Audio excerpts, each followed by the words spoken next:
প্রিয় শিক্ষার্থীরা, আসসালামু আলাইকুম। আজকে তোমাদেরকে আমরা একটা মজার গল্প বলবো। সেটা হচ্ছে বৈজ্ঞানিক গল্প। যেমন আইনস্টাইন তোমার বলেছে যে দৈর্ঘ্য, ভর এবং সময় এগুলো সব পরিবর্তন হয়ে যায়, কিন্তু নিউটন বলছে না, কখনো সম্ভব নয়। কোন একটা বস্তুর দৈর্ঘ্য পরিবর্তন হয়, এটা কি সম্ভব?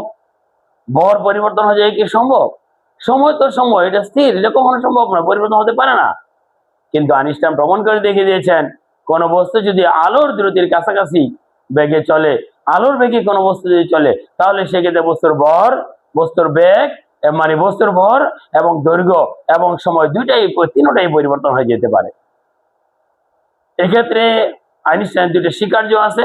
সকল জড় কাঠামোতে আলোর মানে নিউটনের সকল সূত্রগুলোর গাণিতিক রূপ একই থাকবে। আর দ্বিতীয় স্বীকার্যটা হচ্ছে তোমার যে সকল জড় মাধ্যমে আলোর বেগ একই থাকবে, আলোর বেগের কোনো কি হয় না, পরিবর্তন হবে না। তাহলে একটু খেয়াল করে দেখো, আলোর বেগ মাধ্যম চেঞ্জের কারণে আলোর বেগের পরিবর্তন হতে পারে, বাট সকল জড় মাধ্যমে আলোর বেগ ধ্রুব থাকবে, আলোর বেগের কোনো পরিবর্তন হবে না।